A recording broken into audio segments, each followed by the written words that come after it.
Hello, hello, 1, 2, 3, 4, can you hear me? Okay. Assalamu alaikum. Good morning. Good morning. Thank you. Good morning to all of you who are present here right now, and good afternoon and good evening to all of you who are joining us from right around the world on live stream at the moment. My name is Lutfi Siddiqui, and I will be your MC this morning. It's a festive and a joyous day for us, and we're particularly grateful for the show of support from those who have traveled from afar to be with us here today. Could we please have a round of applause for them? Thank you.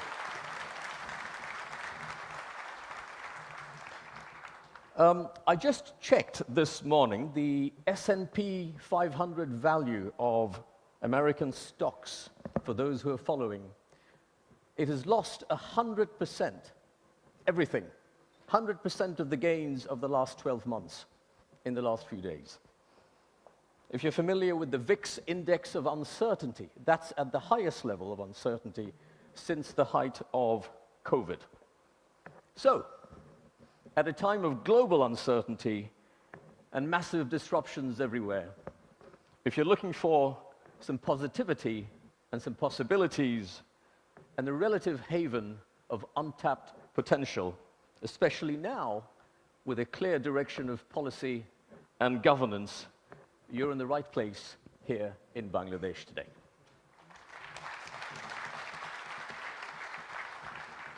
We have a fast-paced program for you this morning, and I want to get started as soon as possible. Before that, how about we take a selfie, like a group Wi-Fi with the Honorable Chief Advisor?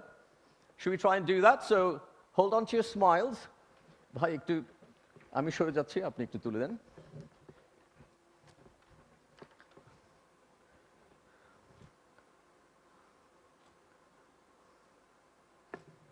এবার আমাকে নিয়ে একটা। Thank you. Thank you. Okay. Thank you very much. Now, let's get started with the program straight away. I'd like to welcome, and I'd like you all to help me welcome him, the Executive Chairman of our Investment Authority, BIDA, and of our Economic Zones Authority, BEZA, and of course, the lead architect of this week's summit. Ladies and gentlemen, Mr. Ashik Chaudhary.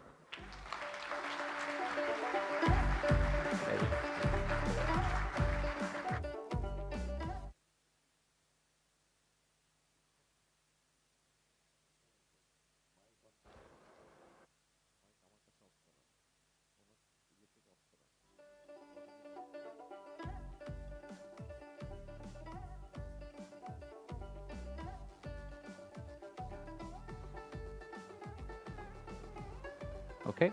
Yes. Yes. Without technical difficulty, any session is a waste of time.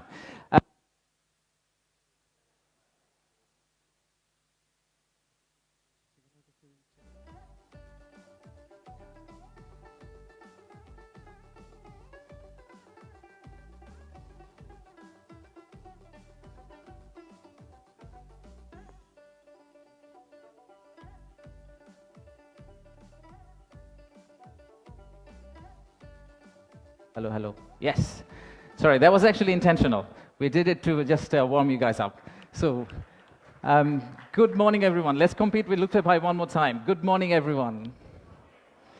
Thank you, thank you. Thank you for everyone for coming from such long distance. And we apologize for ones that we could not manage to give accommodation. We had exceptional level of interest for the summit, which is really great to see for us. My first slide is thank you slide. That's not the last slide. We just wanted to thank all of you for kindly coming and joining the summit.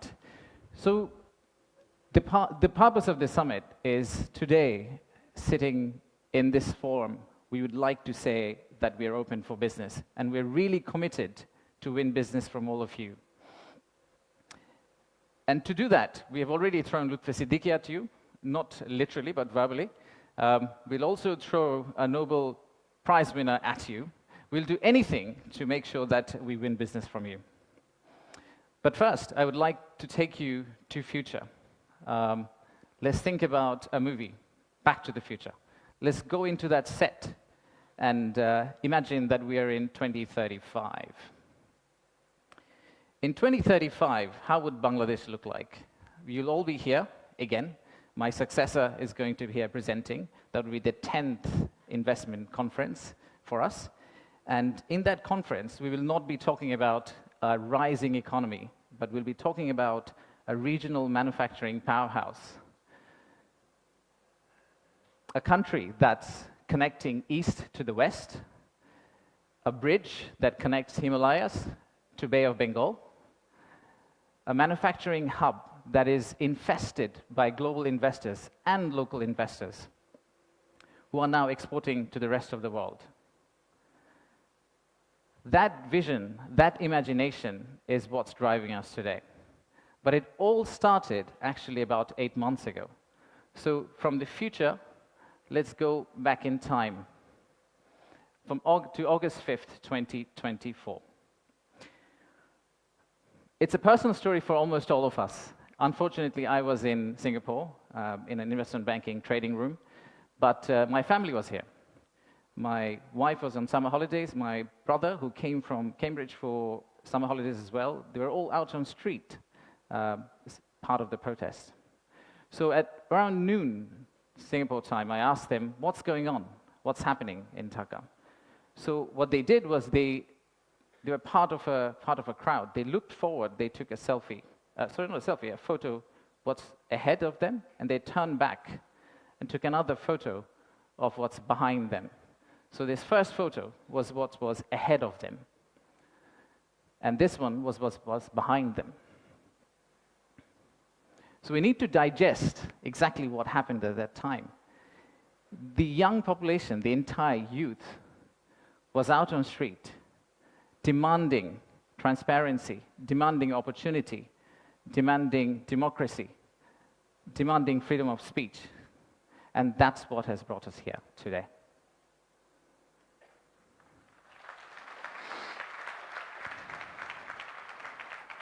So today, the expectations are very high. The young population of our country, they're global. Unlike us, they're used to tweeting, they're used to looking at TikTok and looking at Singapore and Bangkok. So they don't want Dhaka to be Dhaka 2.0. They actually want Dhaka to become Singapore and Bangkok in 5-10 years' time. So how do we get there? That's the expectation we have. How do we get to Singapore and Bangkok within 5-10 years? How do we unlock the energy that we got during the August Revolution? How do we harness that energy and convert it into employment generation and industrialization? The story for Bangladesh was always there. A lot of you already know about it. We have 180 million domestic market. We have a young population. Almost half of it is less than 25 years old. The middle and affluent class is about 35 million people, which is as big as the Malaysian total population. We have many, many other factors that has led to where we are today. And actually, I must say that there are companies who have been here for more than 100 years and have made exceptional returns compared to the global markets. So if you look at some of these companies who have actually operated in Bangladesh for a long, long time, the returns they have got in Bangladesh is actually significantly higher than the global average. And today, we also have a fantastic news that one of our own startups called ShopUp, the news came out about an hour ago in Bloomberg that the Saudi sovereign PIF, their investment arm called Hon'ble Investments, they have actually co-led a round of $110 million along with Peter Thiel's Valor Ventures to invest in one of our own startup to go global. So let's give a big round of applause to ShopUp.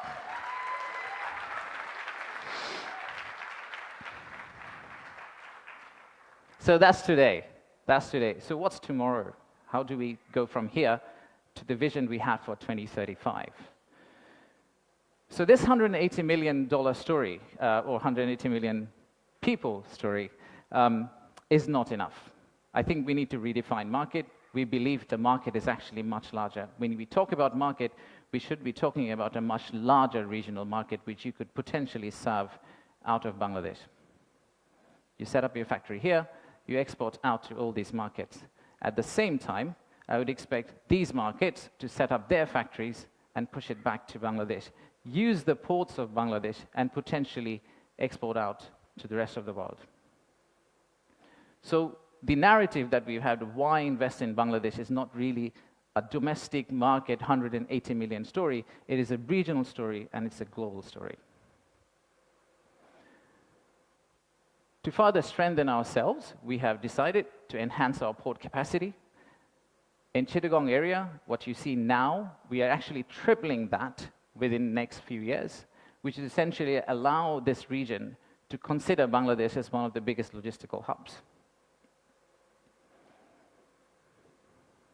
However, that's not all. We need to do a lot more. So at the beginning of interim government's period, we actually decided to talk to more than 200 CEOs and entrepreneurs who actually are doing business in Bangladesh today.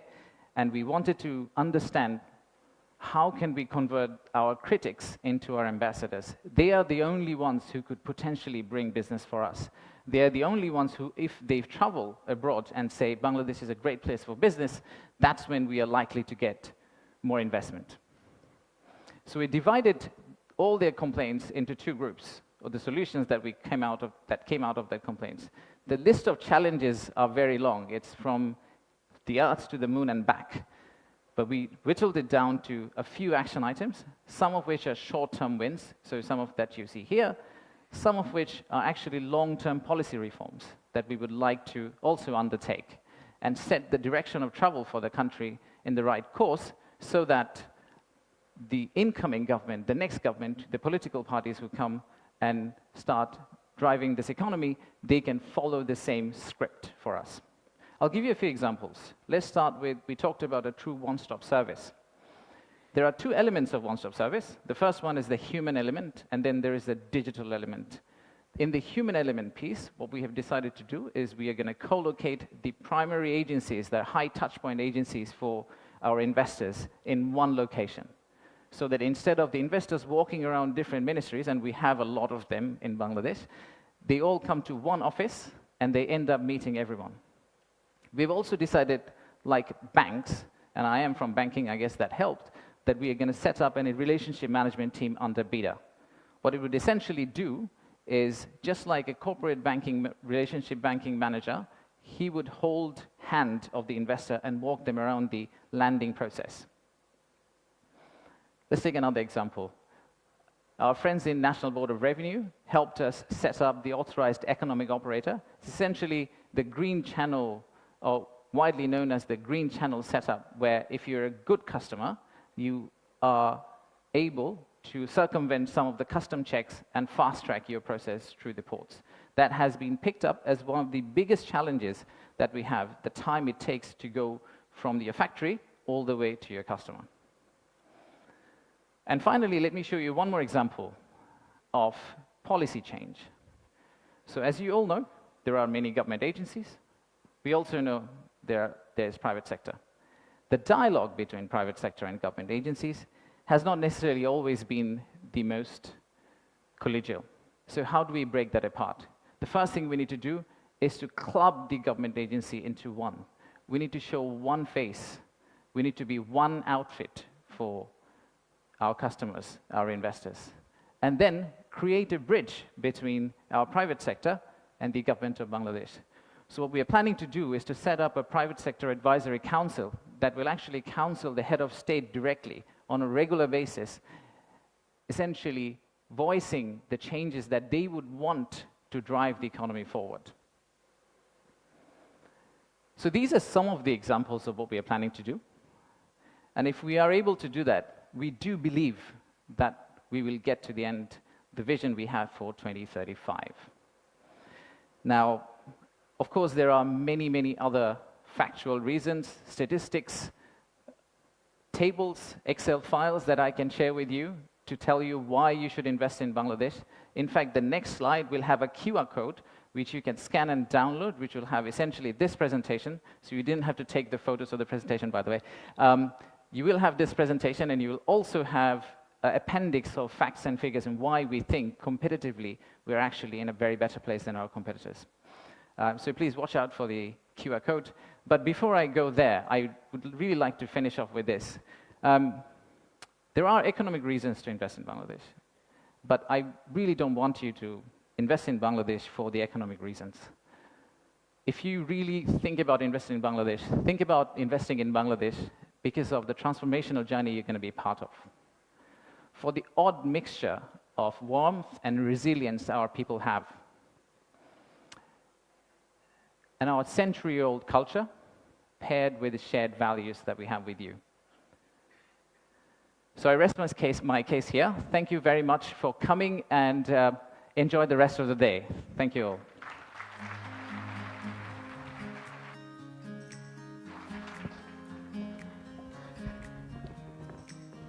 Thank you, Ashik. I just want to check whether people were listening or not. So a quick test. I need a show of hands. When he said that we would like to convert our critics into, did he say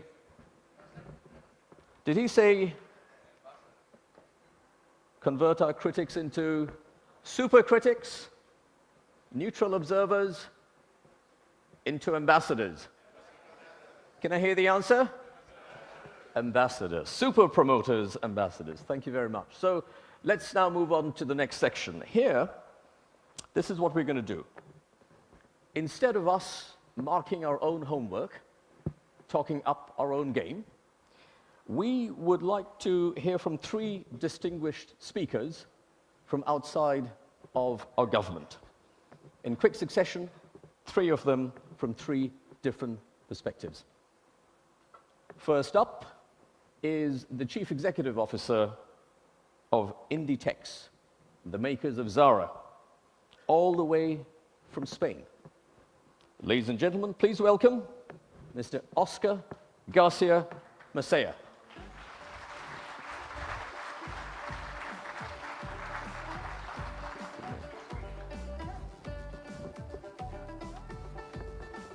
Here you go, Oscar. Thank you. Thank you. Good morning, everybody, distinguished authorities, and dear friends. As have already mentioned, I'm coming from Spain. That's my first visit to Bangladesh, and it's for me an honor and a privilege to stay here on the stage this morning. We are about to reach, thank you. We are about to reach the 50th anniversary of the company. In 1975, we opened in our hometown in the northwest of Spain, in A Coruña, the first Zara store. So since then, we have been traveling a lot and crossing paths with many, many people.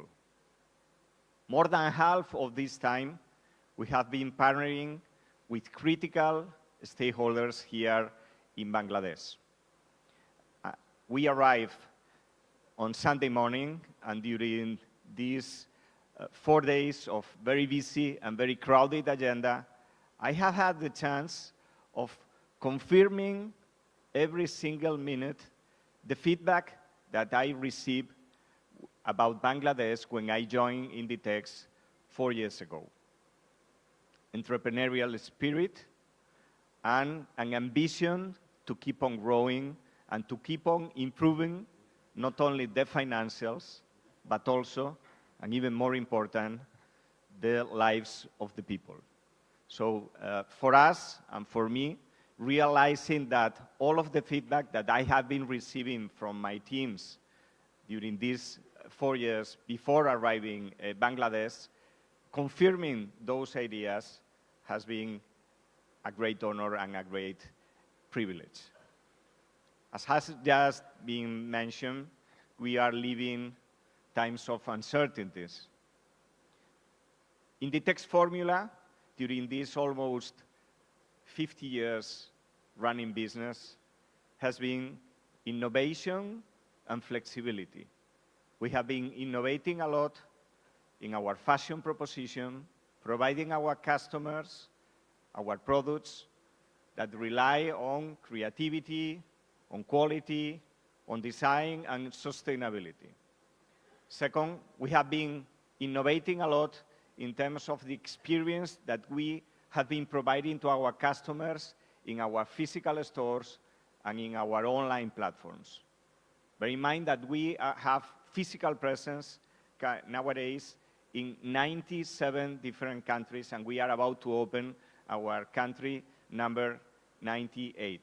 As I have the chance, thank you. As I have the chance of sharing with many of the shareholders that I have the opportunity to meet these days, why not in the future, Bangladesh could join us as a new market for having our physical stores in the if the conditions are met. And we have online presence in 214 markets. We have been also innovating in the way in which we distribute our products, sending newness twice per week to our 5,500 stores. And finally, we have been innovating a lot in terms of sustainability. So innovation is one of the key features for our approach of running business. Flexibility is the second main characteristic of our company. As a fashion retailer, we have to adapt ourselves every single day to what our customers are looking for and serving them what they are asking for us almost absolutely every day.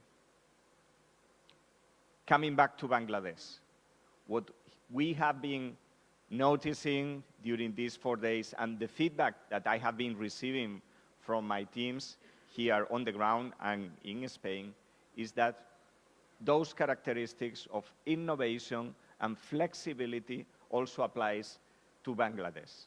We have, thank you. We have very strong partners that are critical for us, producing all of the products that our customers are looking for. And I guess that these two main characteristics, innovation and flexibility, that joins Inditex and Bangladesh, are critical for the times that are coming to all of us. In terms of uncertainties, I guess that the strength should rely on the innovation, looking for additional ways of improving or growing, of achieving all of our objectives, and flexibility, because the rules are changing and we should adapt to those rules. Thank you again for counting on us, for providing me the privilege of having these remarks, sharing with you. Be sure that Inditex will stay here in Bangladesh. We will keep on strengthening our relationship with our different stakeholders and hope to see you soon in Spain. And thank you so much. Thank you. Thank you, sir. Thank you very much, Mr. Thank you very much, Oscar. Next, we will hear from the United Kingdom's trade envoy to Bangladesh. Ladies and gentlemen, please put your hands together for Baroness Rosie Winterton.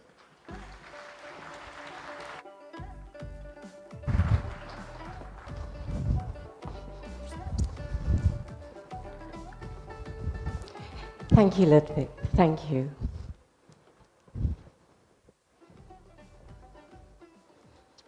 Good morning. Honourable Chief Advisor, honourable advisors, distinguished guests, colleagues, ladies and gentlemen, friends. I'm delighted to have been invited for this superb event today, showcasing the best of Bangladesh and its flourishing business world. Before I go any further, I should tell you that quite a lot of what I'm wearing today was made in Bangladesh.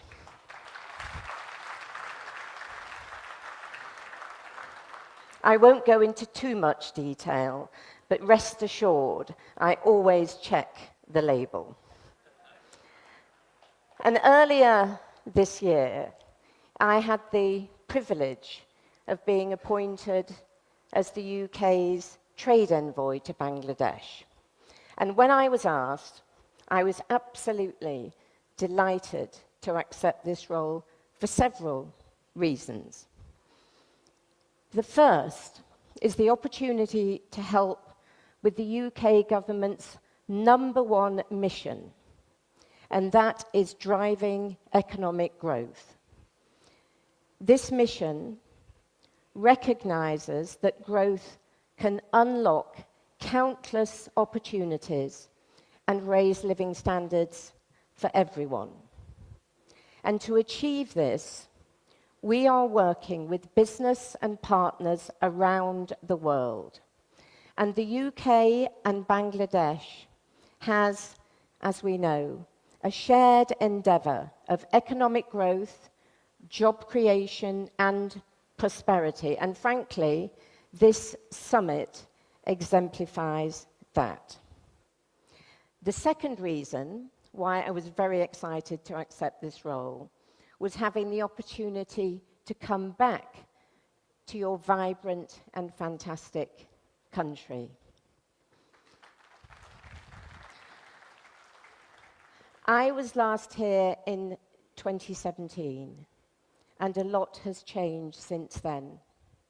For example, the world has witnessed the generosity of the Bangladeshi people for welcoming over 1 million Rohingya refugees who fled persecution and violence in Myanmar. Thank you for that. As we enter the 8th year of the crisis, the situation in Myanmar remains bleak. The UK, my message, is our unwavering support for Bangladesh and the Rohingya people. We will continue to do everything we can to support those in need, while actively working towards a safe, dignified, and sustainable future for the Rohingya people. The UK wants to extend its heartfelt thanks to Bangladesh for its generous hospitality in hosting the refugee population. And of course, last year, as a friend of Bangladesh, we were all deeply saddened by the violence and loss of life during the student-led movement. We recognize the bravery of these students and many others who called for a different future for Bangladesh.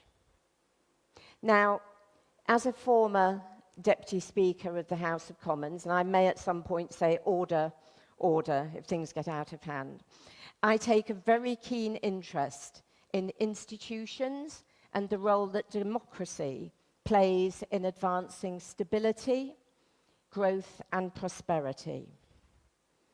So the UK is working with the interim government on their priorities to restore law and order, ensure accountability, and promote national unity.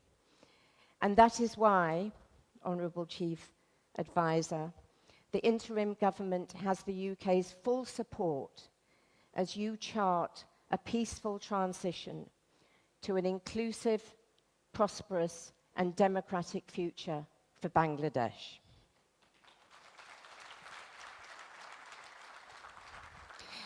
And it's well documented that the UK and Bangladesh share a deep and historic relationship. As a former Member of Parliament for 27 years, surely not, they said, I witnessed the huge contribution that the British Bangladeshi community made in my former constituency in Doncaster, and also across all 4 nations of the United Kingdom. In that time, I also saw Bangladesh become a rapidly developing economy driven by the incredible might of the Bangladeshi people. And I'm proud that the UK and British businesses such as HSBC, Standard Chartered Bank, Unilever, and UK high street retailers such as Marks & Spencer, Primark, and Next have played a significant role in Bangladesh's economic growth story, creating and supporting hundreds of thousands of jobs.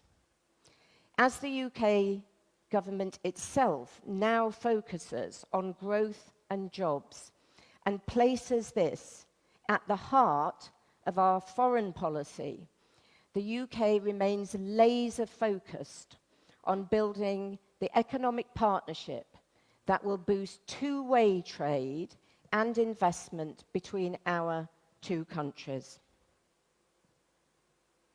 The foundations to achieve this are already there. The UK is one of the biggest sources of foreign direct investment in Bangladesh.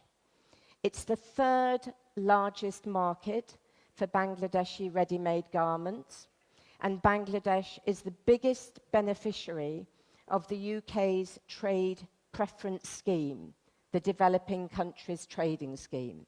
This gives Bangladesh duty-free and quota-free access to the UK market until 2029. And after that date, 92% of Bangladesh's exports will continue to get duty-free access to the UK.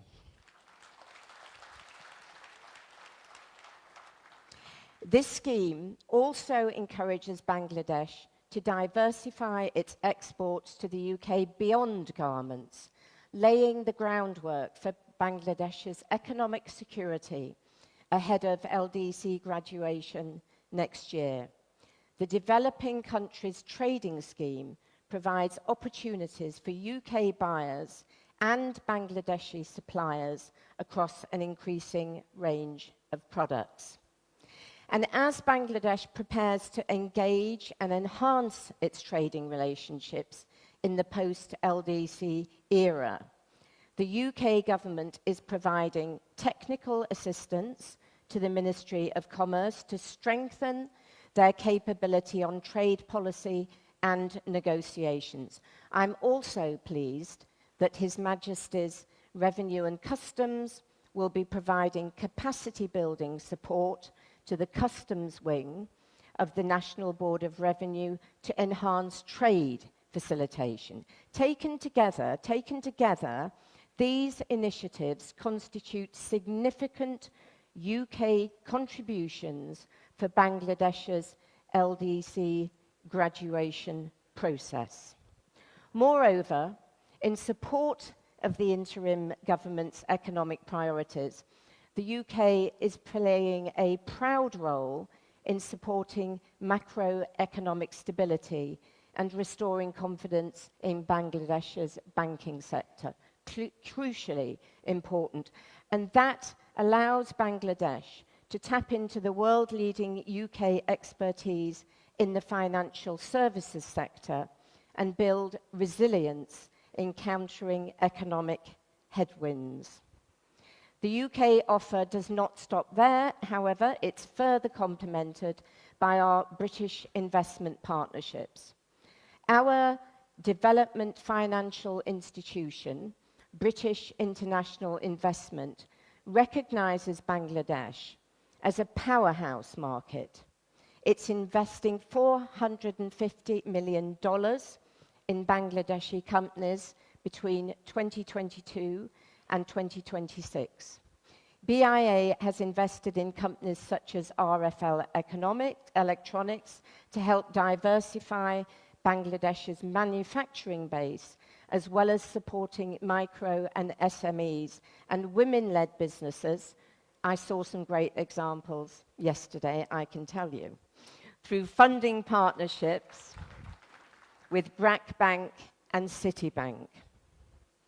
Sitting alongside this, our export credit agency, UK Export Finance remains committed to supporting private sector growth with up to £2 billion cover available to support projects in Bangladesh across all sectors, all sectors. Now, while I've enjoyed the benefits of Eid to get to this venue on time, one of the challenges that affects everyone in Dhaka, I hope you won't mind me saying this, is its infamous traffic, which I'm afraid does dent productivity. And that's why London's Transport Authority, Transport for London, is working with Dhaka city authorities to test ideas that can help reduce traffic jams. And I'm sure there will be a big cheer for that one. And I am aware that many British and international businesses see the growth and opportunities of this market and want to expand their operations here. But at the same time, we also do hear concerns from businesses about laws, regulations, and red tape that make it more difficult for them. And we are keen to help Bangladesh take full advantage of global business through an enhanced and enabling environment that rationalizes the cost of doing business, reduces regulatory bottlenecks, and ensures protection for intellectual property rights. We welcome BEDA's steps to implement as many reforms and as quickly as possible, and that is injecting confidence to foreign investors that Bangladesh is open for business. We're providing technical expertise to BEDA to develop its analytical capability, continuing a collaboration that goes back for more than 20 years. The UK is also committed to supporting Bangladesh's ambition to become a knowledge-based economy. Transnational education, or TNE, plays a vital role in this by bringing world-class UK education directly to Bangladeshi students. And frankly, this not only equips graduates with the skills needed for the global workforce, but also strengthens Bangladesh's appeal as an investment destination. I think this is a crucial area for future partnerships. And while some excellent UK TNE programs already exist there, as I say, we do see significant potential to expand these partnerships. The UK government, through initiatives led by the British High Commission and the British Council in Dhaka, is actively working to foster an environment where these collaborations can flourish. And we believe that by working together, we can, as I say, further strengthen the educational ties between our nations, benefiting both our economies and our people. Moving to our climate partnership, we're working together to unlock investment in clean energy and climate adaptation solutions.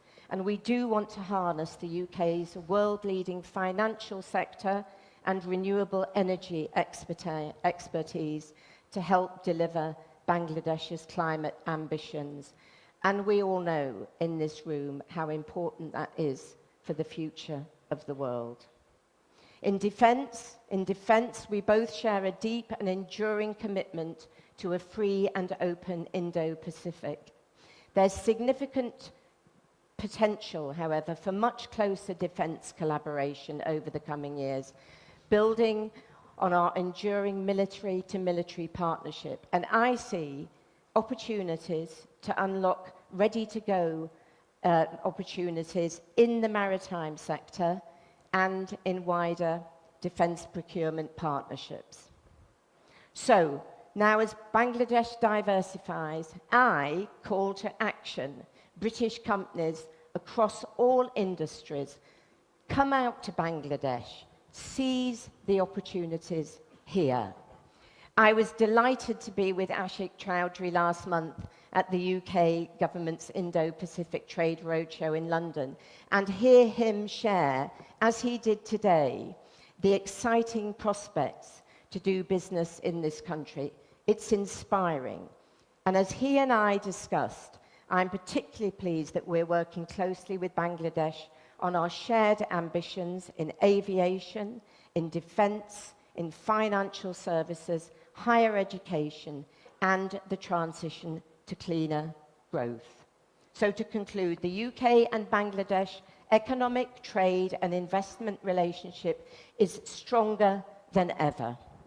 I can tell, you can feel it here today, there is a fresh impetus for us to refresh our bonds and work even more where is closely Nassim Mansour? together. Oh, he'll come from that side. The UK will remain a steadfast partner to Bangladesh, and our businesses and people in both countries will play an important role in that together.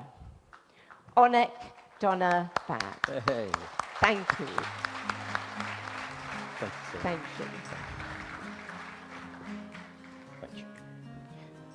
And now to complete this trilogy, the third of our speakers will be our very own Syed Nassim Mansour from Bangladesh. Mr. Mansour is, amongst many things, the founding director of Apex Footwear. So, ladies and gentlemen, Syed Nassim Mansour. Thank you, Dr. Please. Thank you. Thank you so much. Honorable Chief Advisor, honorable advisors, excellencies, distinguished guests, and most importantly, fellow members of the Bangladesh business community, President of ICC Bangladesh, Metropolitan Chamber, Dhaka Chamber, and our friends from abroad. Assalamu alaikum and good morning, sir. I am proud, privileged, and humbled to be able to present in front of you the local investor's perspective on Bangladesh. I work for a company called Apex. We are shoemakers, retailers. We work in the pharmaceutical space. But I'd like to start by doing the pop quiz that seems to be the style today. This morning, we were asked many, many things. And I think one of the things I would like to ask the audience is that what do you think a Qatar Airways pilot, a caregiver in Japan, Michael Kors handbags, golf clubs sold in Japan, and ocean-going vessels have in common? Any ideas? They're all born in Bangladesh. Thank you. This is what Bangladesh does. We create, we innovate, we find ways, as we heard from the CEO of Inditex. If nothing, we are creative. And the reason that we are here today, ladies and gentlemen, as the private sector of Bangladesh, proud to represent Bangladesh, is that number. It's not 165 million, it's not 170 million, it's not 175. It's the 114 million labor force of Bangladesh. This is the strength of Bangladesh. We talk about the three unspoken heroes, ladies and gentlemen.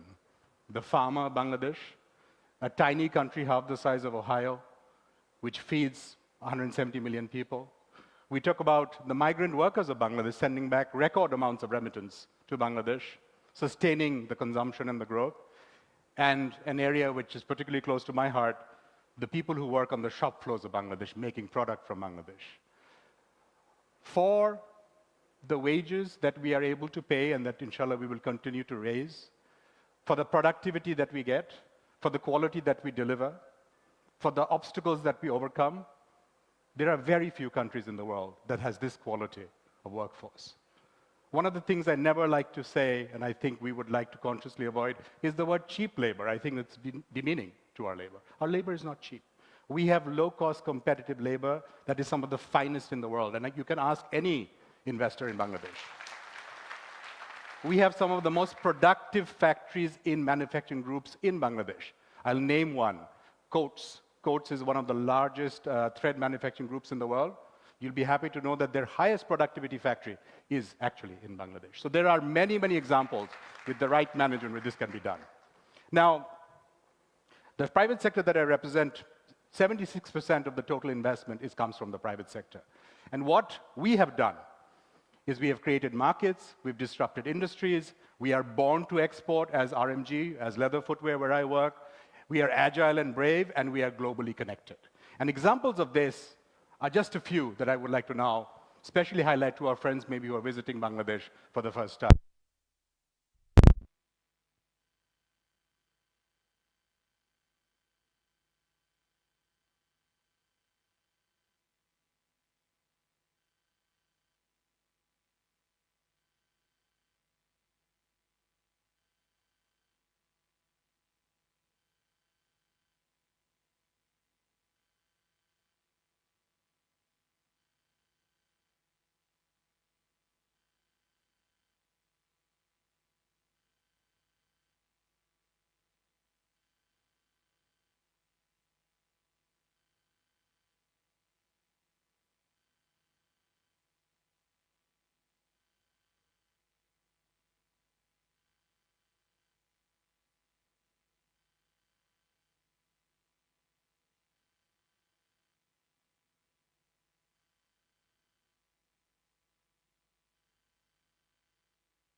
Local companies that have created industries.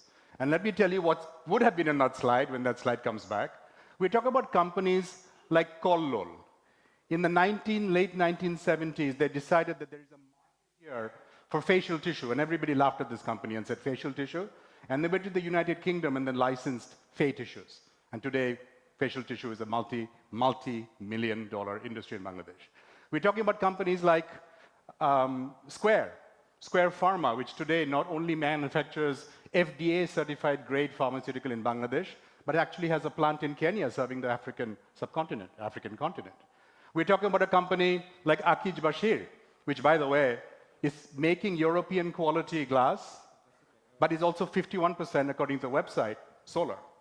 So we do things differently. You talk about a company, and this has now become iconic, Partex, which is actually, sorry, can you please go back to the previous slide? Okay, thank you. We talk about Partex. Partex is actually now a word in Bangladesh. We used to make furniture, thank you so much.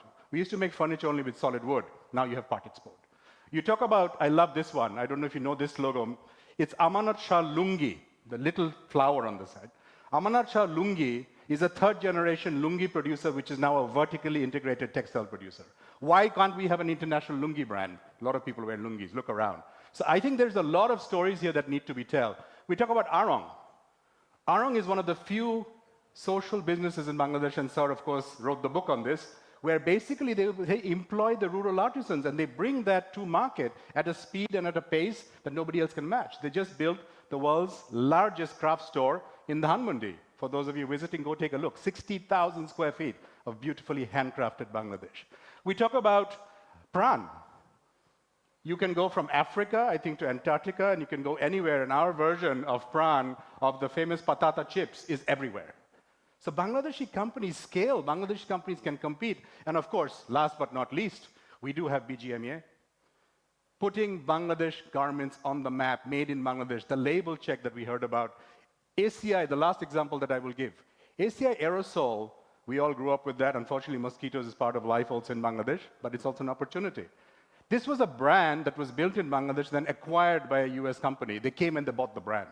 So Bangladesh is building brands not only for us, but for local investors. Now, Bengalis, traditionally, we have had this rep of being the babus. For those of you who don't know what a babu is, we tend to be not risk takers, we're risk averse, we like the nice government job, we like to have the 9 to 5. We're not the greatest entrepreneurs. That was the old Bengali. But look what the Bangladeshi Jadoo has done.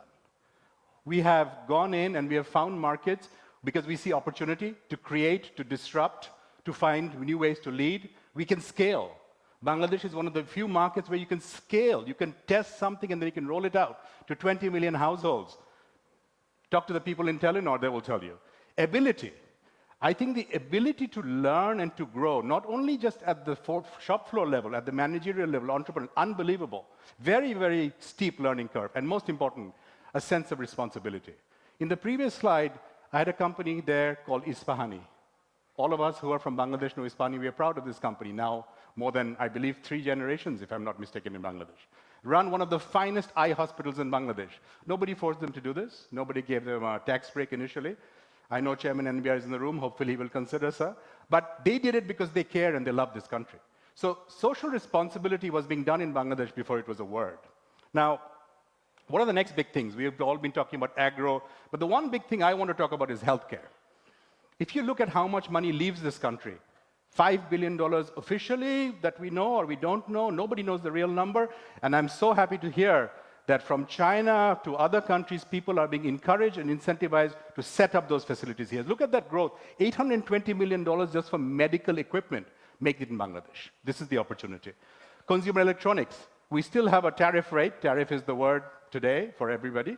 Almost 26% tax. It's a $1.65 billion market. We have local brands like Symphony who came in and started manufacturing phones, and now we have Samsung doing the same here. What's the next one? This is my favorite, skills. Ladies and gentlemen, this is not only a need, but it's a business opportunity. When you have 2 million people coming into the workforce, when you have one of the highest unemployed, educated youth forces in the world, we need to find ways to skill. And creating skills is business. Let's take some examples. Japan needs caregivers. I was having a conversation with a Brazilian company. They are one of the biggest producers of halal meat in the world. But sir, they have 30,000 factories where they are short of Maulanas because they can't certify it as halal. Why is this not an opportunity that we look at? How much longer do we just sending low-skilled and unskilled? So skilling is a huge opportunity for us. Logistics. You look at the millions and the billions of dollars going into land ports, seaports, airport, facilities management.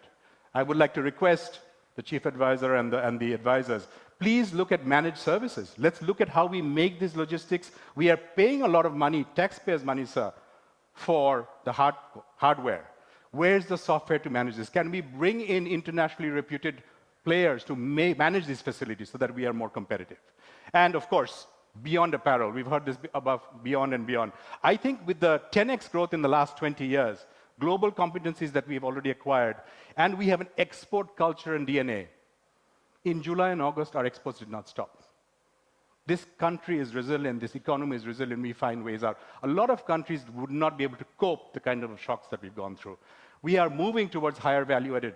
Bangladesh is now making boots for the FBI that export at $85 made in Chittagong. We need to be proud of this kind of product. We're exporting sleeping bags. We are not just apparel or even shoes or even ceramic. There's a lot more happening. We know this story, 34 million, that MAC population that we all talk about, but most important is the growth rate. If you look at the 12.3% growth rate on a compounded basis, that's where we're going at. It's a young population, much younger than our competition.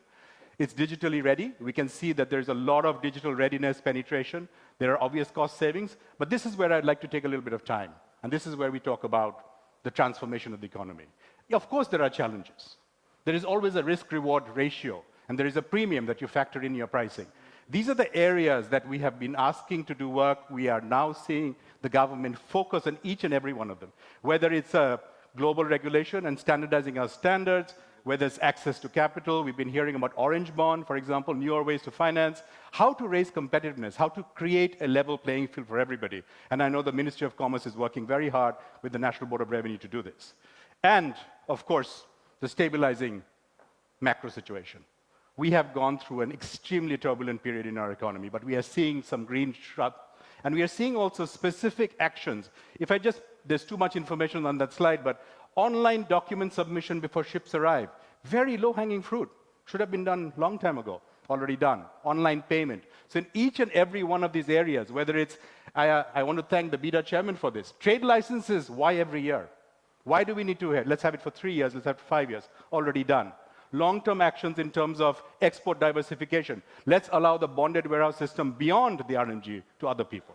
So, why Bangladesh and why now? First, resilience is second nature. We are resilient as a culture, we're resilient as a nation, we have to find ways through. That's what we do.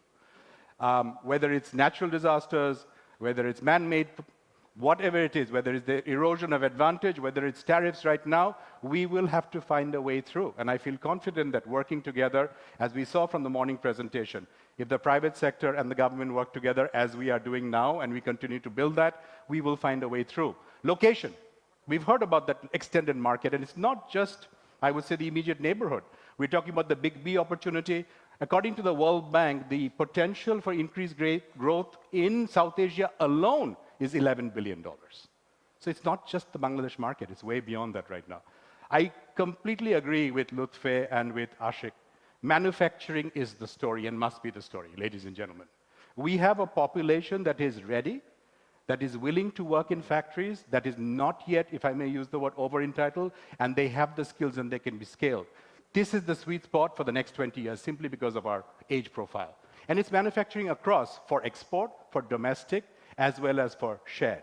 The macro and economic stability, we are seeing some very, very encouraging signs. The improved balance of payments, the stabilized exchange rates, we are seeing rebuilding foreign reserves, and very important, inflation starting to trend down.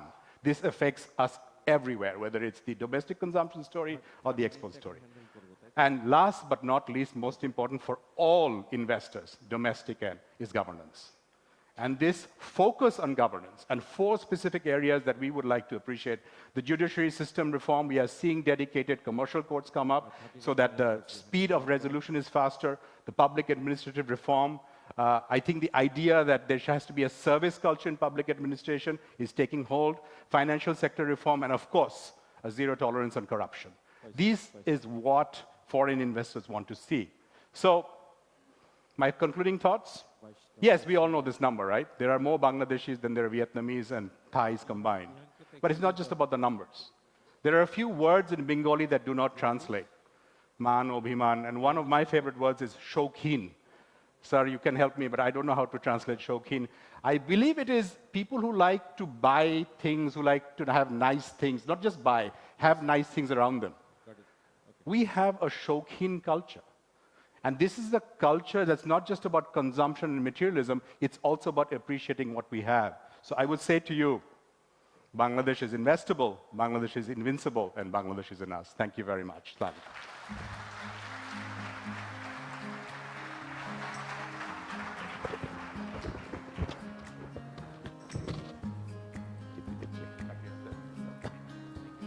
Thank you, Nasim Bhai, and my apologies to you and to the audience for the interruption earlier on.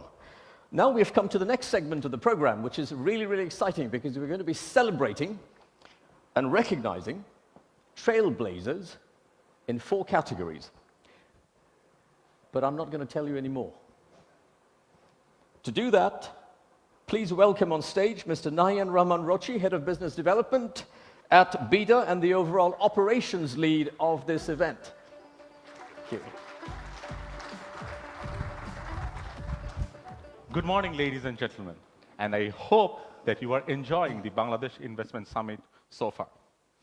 As Mr. Siddiqui just mentioned, I'll be announcing the winners of the first ever Excellence in Investment Awards, an award that recognizes and celebrates the journey and efforts of our investors who have made significant strides in reshaping Bangladesh's future through impactful investments. This year, the Excellence in Investment Awards will be given in 4 categories: innovation, ESG, foreign investment, and local investment. The award process was meticulously designed and implemented in partnership with KPMG, a globally recognized and independent professional services firm, bringing their global expertise and standards to ensure credibility, transparency, and fairness. Despite a very short application window, we did receive 167 applications, reflecting Bangladesh's dynamic and fast investment landscape. Can I please ask all of you to give a big round of applause to all the 167 applicants? The applications, though, then had to go through KPMG's globally accredited multi-step validation process that includes data verification, criteria-based scoring, and physical site validation.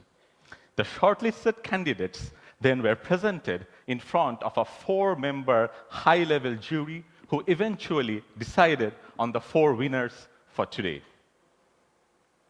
These inspiring organizations will be receiving a uniquely designed trophy by Mr. Shamal Sarkar, a renowned Bangladeshi sculptor known for his outstanding work on contemporary sculpture. The winner's trophy design reflects growth, economic progress, marked by innovation and inclusivity.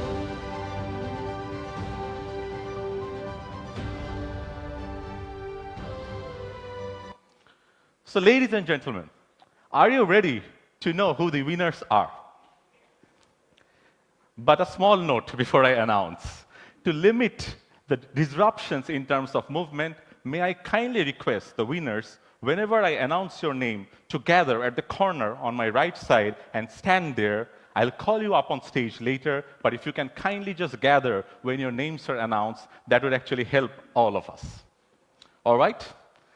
Having said that, let's start with the innovation category, category number 1.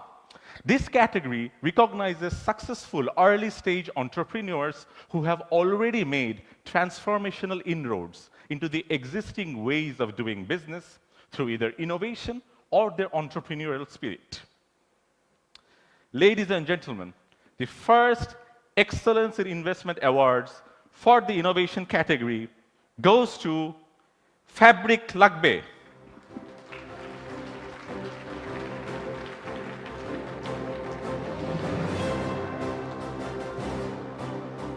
Established in 2021, Fabric Lagbe has played a revolutionary role in simplifying the textile industry ecosystem by creating a digital marketplace and automating the different elements of the value chain. Can we have a AV on Fabric Lagbe, please?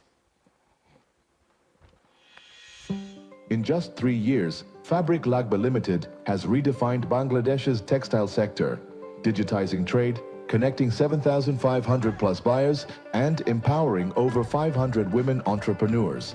Through bold innovation and inclusive investment, Fabric Lagbe is building a smarter, more connected textile ecosystem, reaching over 100 countries worldwide.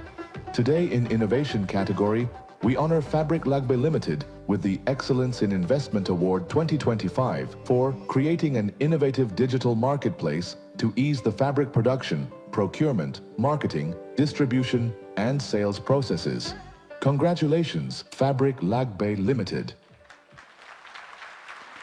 Congratulations. Moving on to the second category, ESG. Sustainability and responsible business practices are the foundation of this category, and it recognizes organizations that have documented proof of contribution in environmental, social, and governance space through their investment strategies. The award for the ESG category goes to Walton.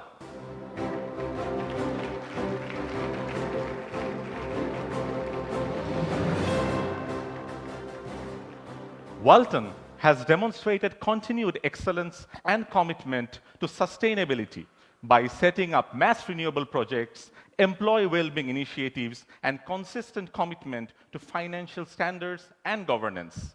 Can we please play the AV for Walton? From a humble start in 2006 to becoming a publicly listed powerhouse, Walton High-Tech Industries has propelled Bangladesh's electronics industry to unprecedented heights, producing a wide range of electronics, reducing imports, and exporting to over 40 countries. Today, in ESG category, we honor Walton with the Excellence in Investment Award 2025 for maintaining high-quality environmental, CSR, and employee well-being projects, including 1,300 megawatt-hour annual annual renewable electricity production. Congratulations, Walton. Congratulations. Well, we are halfway there. The next category is foreign investors. The eligibility of nomination for this category included all organizations where foreign investors hold majority shareholding in a company. The award acknowledges the role of international investors in advancing our economic progress. Let's reveal the winner for foreign investors category. The winner is Bikash.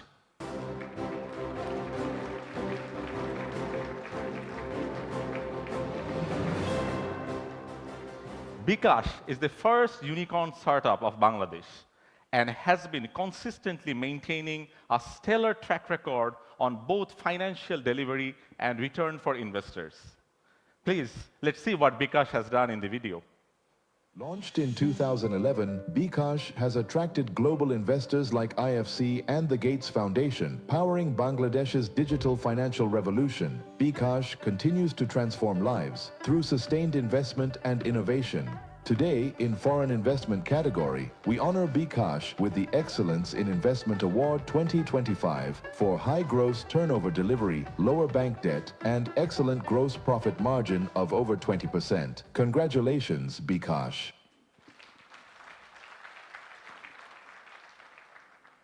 Our last category of the Excellence in Investment Awards is the local investors, awarding local businesses for their outstanding role in driving economic growth, fostering innovation, and creating employment opportunities in the country. Always a big category, the local business one. The winner for the local category is Square Pharmaceuticals.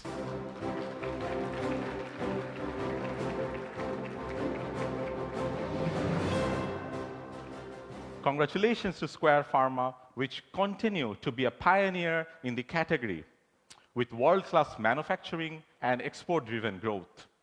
Square, in fact, over the last 3 years has delivered 20% revenue. Can we watch a video on Square Pharma? From a small venture in 1958 to a pharmaceutical giant, Square Pharmaceuticals has forged a legacy of excellence. Pioneering world-class manufacturing and export-driven growth, Square invests in cutting-edge facilities, R&D, and talent.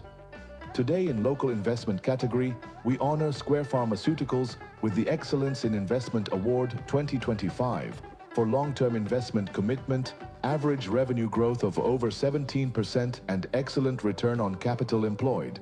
Congratulations, Square Pharmaceuticals. Congratulations, Square Pharma, and to all 4 winners. Your contribution and inspiring stories will truly leave a legacy in our investment journey. Also, a shout out to all our applicants who participated in this year's Excellence in Investment Awards.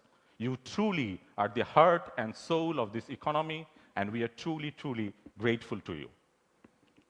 At this stage, to hand over the trophies to today's winners, may I humbly request our chief guest, Dr. Mohammad Yunus, Honorable Chief Advisor of the Government of Bangladesh, to kindly come to the stage.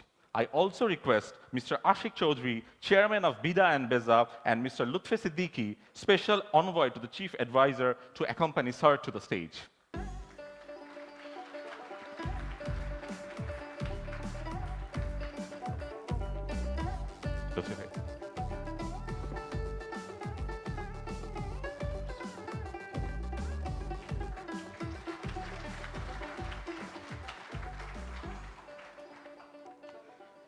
All right. I would now request the winners to come onto the stage one by one and collect the awards from the chief guest. First category, innovation. May I call on stage Mr. Mohammad Nazmul Islam, Managing Director, Fabric Lagbe, to come onto the stage.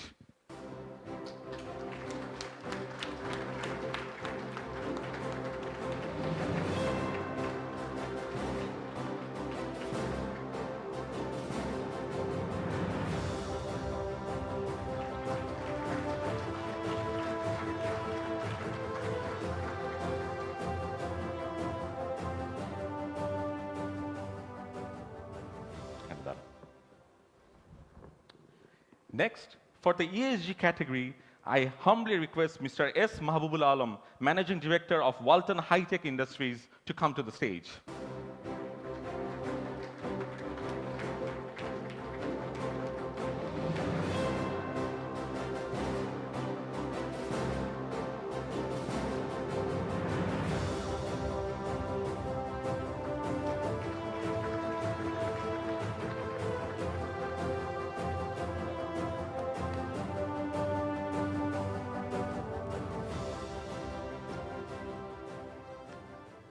Foreign category and for Bikash, we have Mr. Kamal Saiful Kadir, Chief Executive Officer, to receive the award.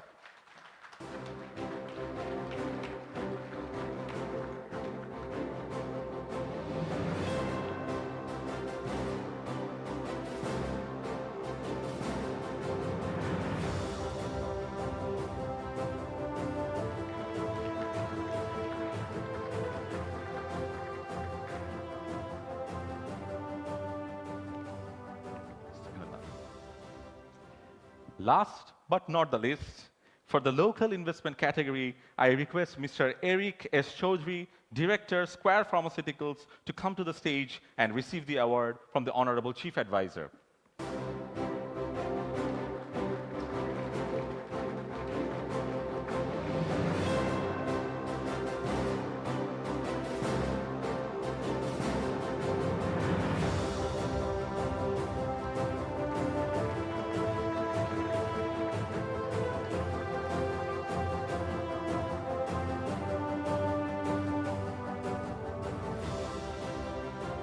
Thank you. May I now request all the winners to come onto the center stage to take a group picture.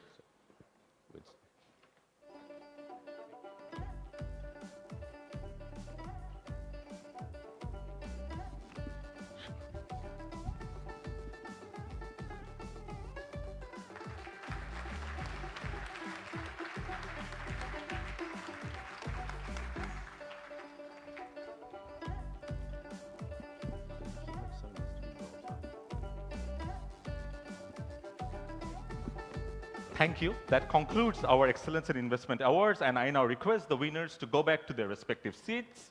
Thank you, everyone. Hope you enjoy the rest of the session. So, just next second. As the four awardees leave the stage, we would ask the Honorable Chief Advisor to please remain with us for just a little bit longer, because we'd like to now invite a surprise reveal, another distinguished honoree in a very special category to the stage. I see him over there now. We need to find a way to bring him up. If you could, ladies and gentlemen, a round of applause for Mr. Ki Hak Sung, please.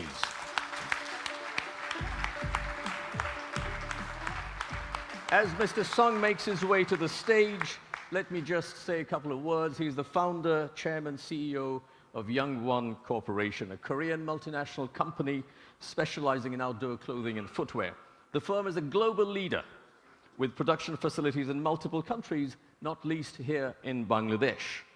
We're truly grateful for his 45-year-long dedication to this country and his pioneering work developing the eco-friendly Korean export processing zone over the years.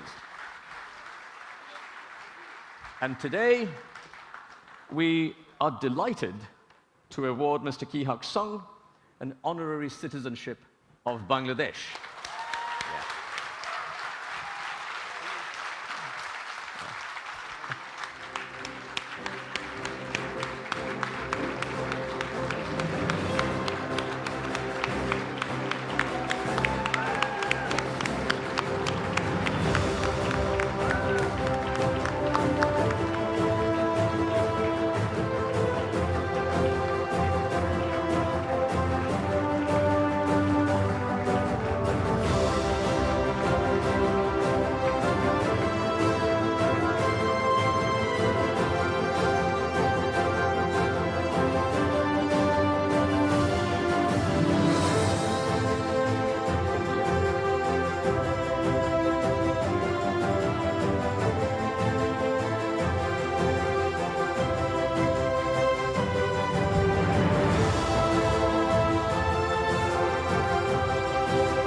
seat. We'll ask Mr. Song to say a few words, please.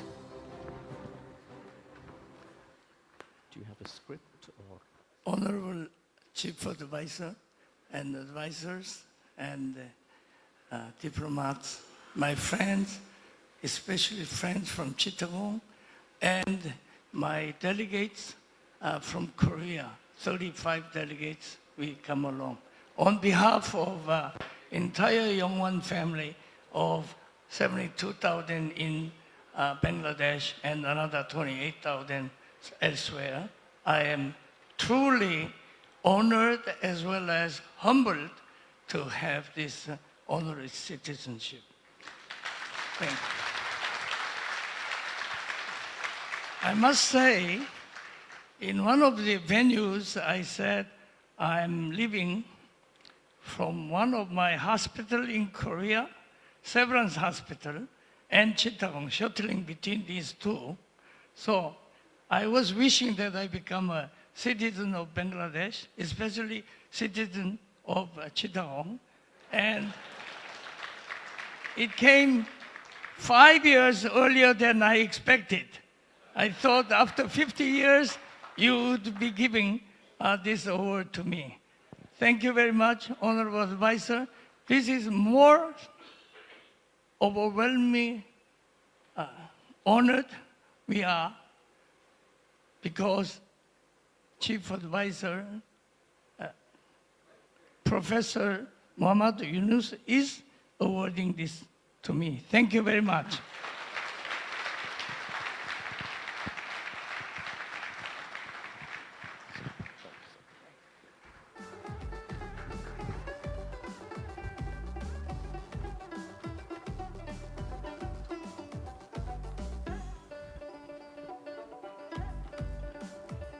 So it's now time for the grand finale of the opening plenary. It's time for us to now hear from our chief guest, our chief host, and the Honorable Chief Advisor of the Government of Bangladesh. Ladies and gentlemen, please welcome Nobel Peace Laureate, Professor Muhammad Yunus.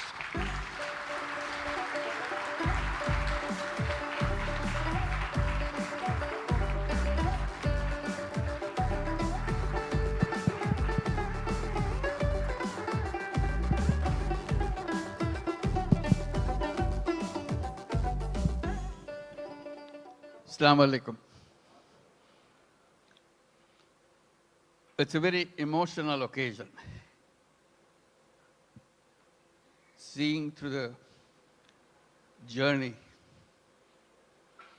that Bangladesh has gone through.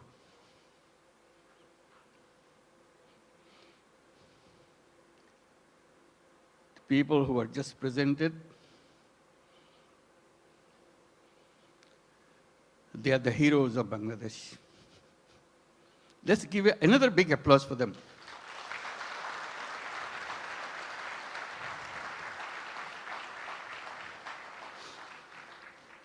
Another standing ovation for our new citizen, Kyu Hak Sang. Wonderful. His dedication, his commitment. Thank you. Please have your seat. Just doesn't have any boundary. He loves Bangladesh. He worked for Bangladesh. He loves the nature of Bangladesh.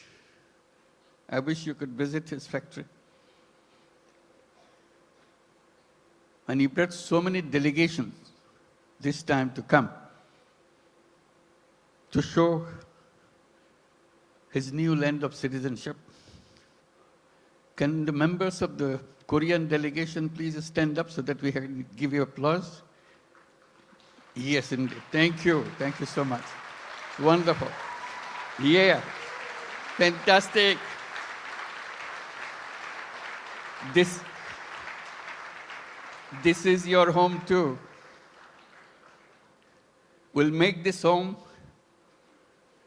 beautiful home.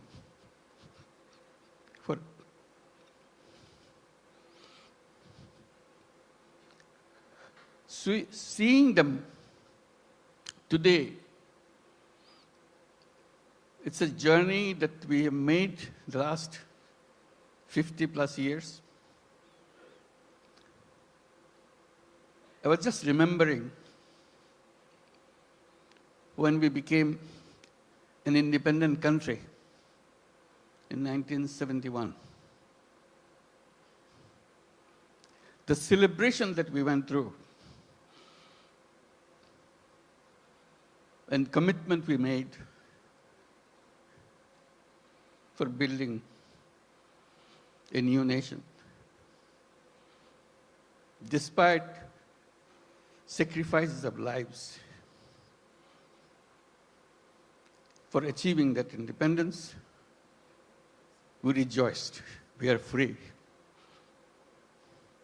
That was 1971.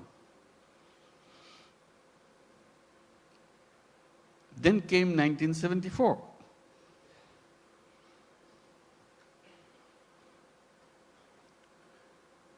Today we are talking about 180 million people. In 1971, we were just about 1/3 of that size in population. Still the same country. 74 is a year that we cannot forget.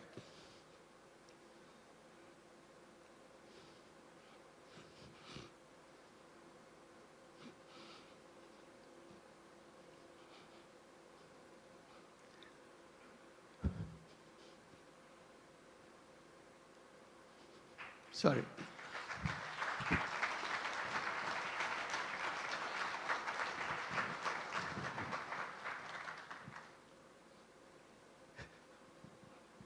Sorry, my words.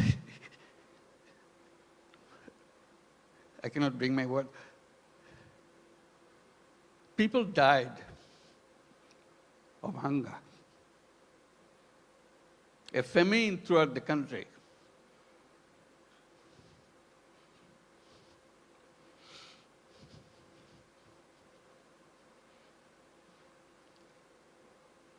One and a half million people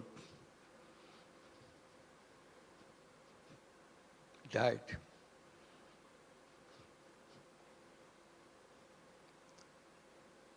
So that was the country we started with.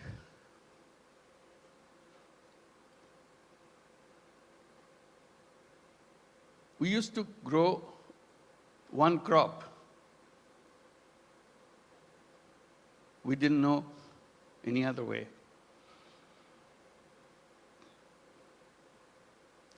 Our population was known as farmers because they have no other profession.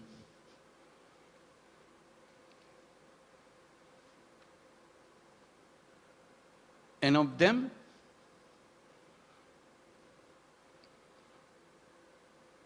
three-fourths of the population were landless farmers. They had no land.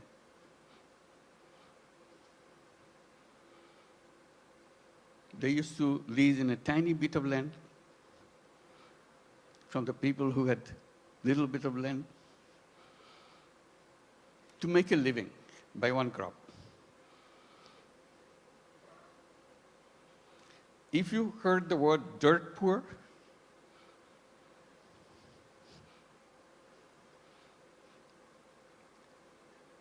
that was Bangladesh.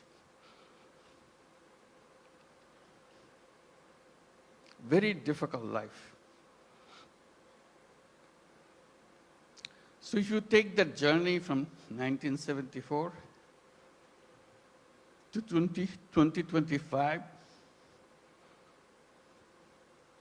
it's an amazing journey. Here we're talking about all these big industries and so on, and inviting you for so many countries to set up more industries. We're talking about the big market, talking about the big, intelligent young population.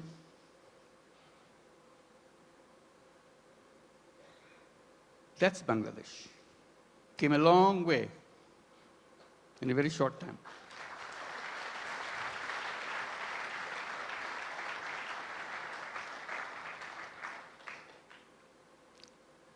In that famine-ridden country,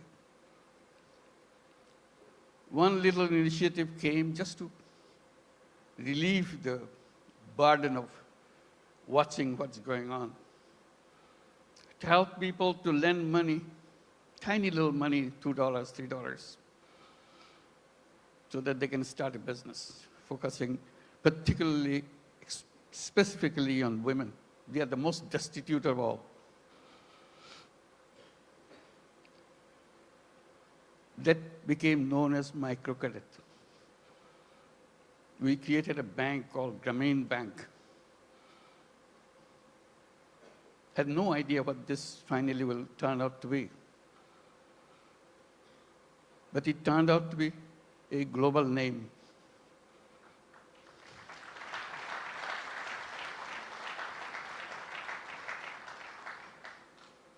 Because no matter which country you are, you have little Bangladesh of 1974 inside of you. You don't recognize it. You hide it by giving public money to them. So I always raise the voice. Giving public money to poor people is no solution at all. Solution is creating the structure,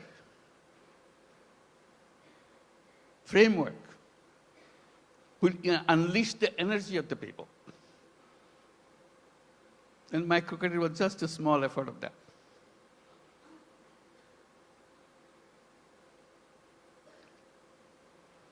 Then a crazy idea came over. When government wanted to issue license for telephone, we had nothing to do with telephone. We didn't have any telephone in the country. Few telephone in the cities, most of them don't work. So we talked, why don't we apply for a license for telephone company? A crazy idea.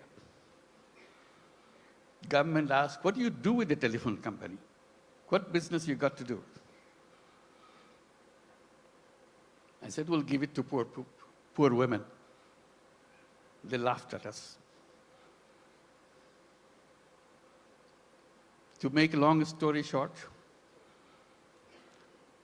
we got the license, called it Grameen Phone, because we had the Grameen Bank, Grameen Phone.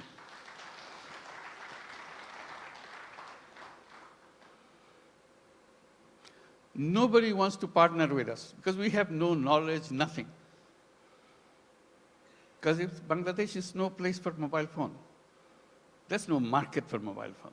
Who wants to be partner? So we knock at every door, international doors. Nobody wants to partner. Finally, someone I personally knew in Norway, who happens to be chairman of Telenor. I explained to him, can you help me? I explained why we want to do this and why we want to bring the phone to the women. He took it seriously. But the company board doesn't agree with him. They said, what, Bangladesh? We never heard a name called Bangladesh. So it's a big effort for him. The more board rejects, he comes back again, explain again. Finally, he got it through. The company assessment was, at the peak of this company, you will have 200,000 user of the mobile phone in the whole country, 200,000. And you cannot make a living on this with this kind of clientele. He told me, I said, you're crazy. It will be at least 10 times more than that. That's the way I could figure. It became the largest telephone company in the country.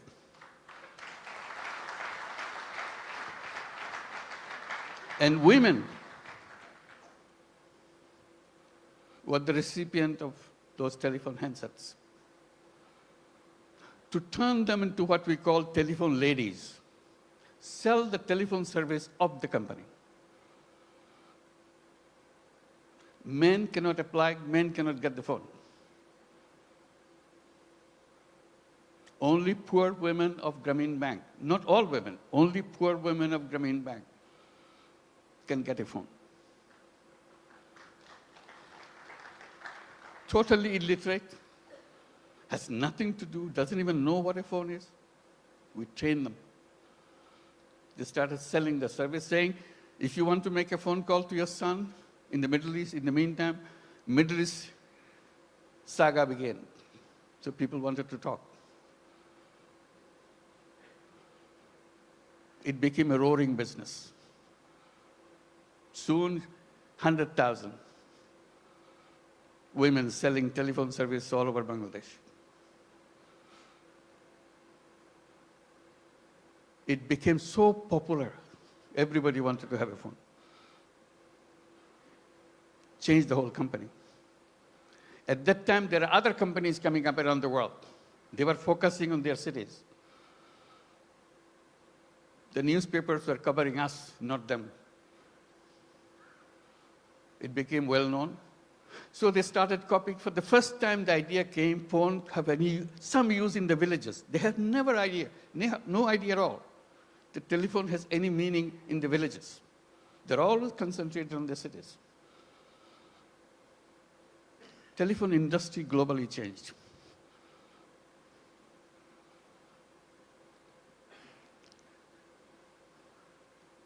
I'm narrating this story a little bit because Bangladesh is a country with crazy ideas to change the world, make things happen.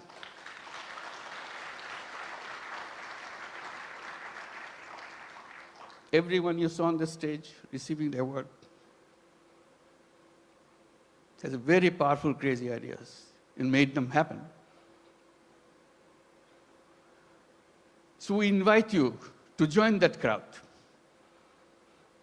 Not only change Bangladesh by your business, change the world.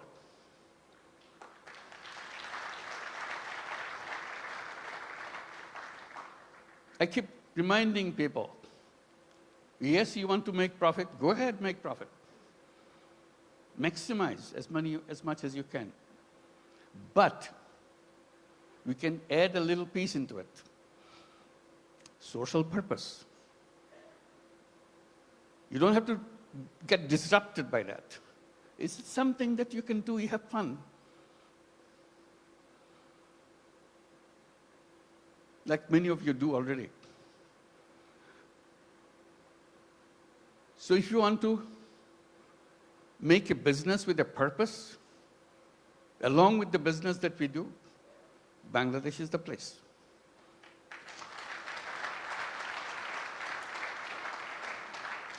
You will not know what your business will be like. Why the whole world is following you. Why suddenly you look back, how did it happen? Bangladesh makes it happen.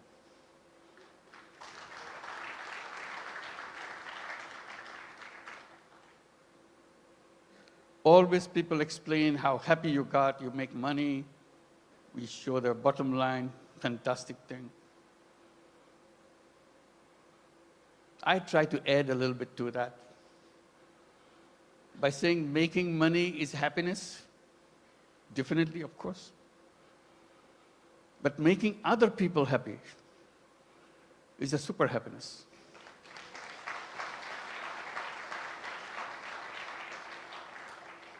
If you have business in Bangladesh, you'll have both happiness and super happiness. That you get extra with no cost. You'll be proud of what you have done. Like the people who stood here felt that. Super happy. Did something which impacted in people's lives. massively. With a country of famine, we're now talking about global entry to the businesses and everything.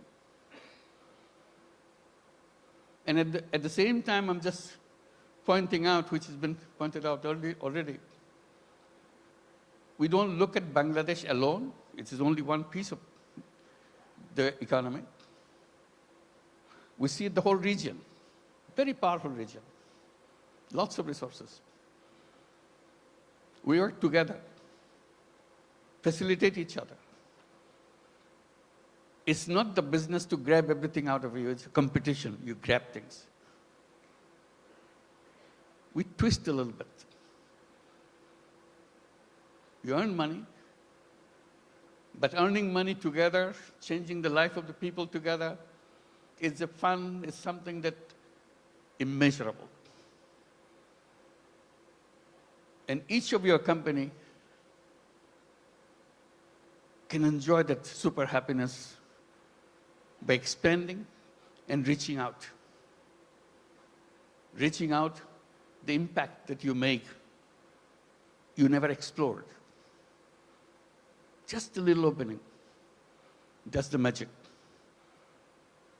Changes the world. They said business is the most powerful mechanism by which you can change the world. But we are trained to focus on some so narrow thing, we miss out the world. We can try opening a little bit. And I emphasize by saying, let's create a new civilization where you're wide, we're open, we embrace the world. I underscore by saying we can create a world of 3 zeros. It can be done with the businesses, not by the government. Government cannot achieve that. That's not the function of the government. It's the function of individuals, human beings. We are human beings. We can change the world. And business gives us a big, powerful tool in our hand. And the new civilization, I say, should be a civilization where there'll be no carbon emission. We can do that. That's where the business innovation comes. All we have to do is just pay attention to that side. No carbon emission. It's a self-destructive system if you allow carbon emission to continue. No wealth concentration. It's fun to make money, but wealth concentration is the most dangerous thing to a human being. It will destroy the whole world. And zero unemployment. The young people get excited about it. Because all of you are entrepreneurs, not job seekers. Think like an entrepreneur. Make things happen. And Bangladesh is a place to see that. How suddenly people, we are known as farmers. We're a country of farmers, landless farmers. We didn't have any land, much land, little. Only in the 70s, early 60s maybe, 60s, some crazy young guys from the universities dared to enter into something which is happening in the country because of business interest of other countries, garment industry. They said, why not us? That was the beginning of the garment industry in Bangladesh, those crazy young guys. All the first generation, some of them are already here, came out of that generation. And now moving into the second generation, you heard Naseem, the second generation entrepreneur. That's our history. In 2 generations, second generation is just the beginning. It's still the first generation going on. Topon is here too, I saw him. Where are you? Second generation, I'm sure. So that's a journey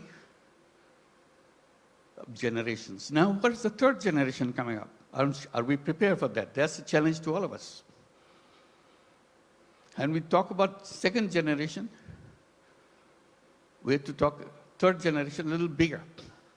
Boys and girls. Somehow, in entrepreneurship in the past, women left out. We have some, but very few. But women are as creative, as entrepreneurial as anybody else.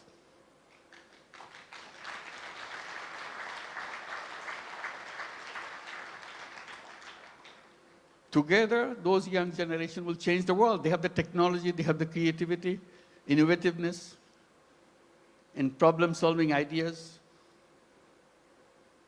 We don't have to look at the problem the same old way that we did it 50 years back, waiting for the government to do something. We people can do that. That's a chance. So today it makes me very happy that we can gather together, and talk about creating that world. It's not just business in a limited idea, which is good, but you can have another space remains unutilized. Let's use this too. And Bangladesh, the business in Bangladesh is not only for Bangladesh, that's the point. It could be for the whole world. Who ever thought that microcredit, which started in a tiny little village, now would be a prime business in the United States, Grameen America?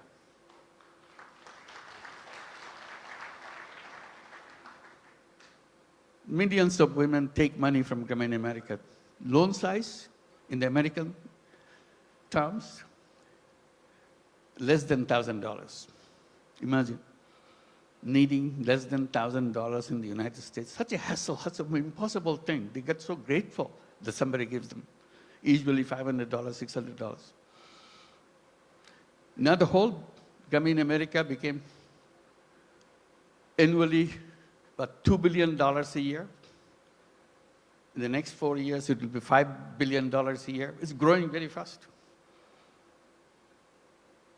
So little things.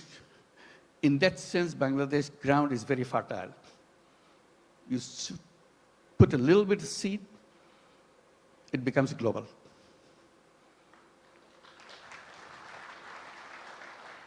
I wish I could tell all the stories that happen in Bangladesh, but I get very tempted, but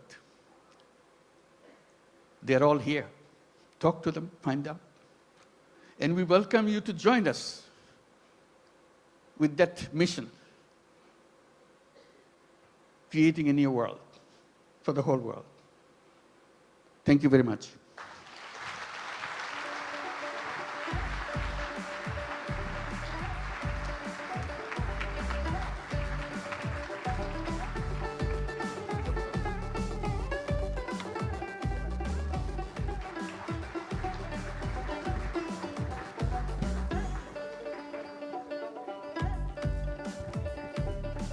Ladies and gentlemen, requesting everyone to stay seated until our Honorable Chief of Advisor is departing the hall.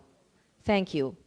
Ladies and gentlemen, humbly requesting everyone to stay seated until our Honorable Chief of Advisor has departed the hall. Thank you. Could I get the microphone, please? Can you hear me?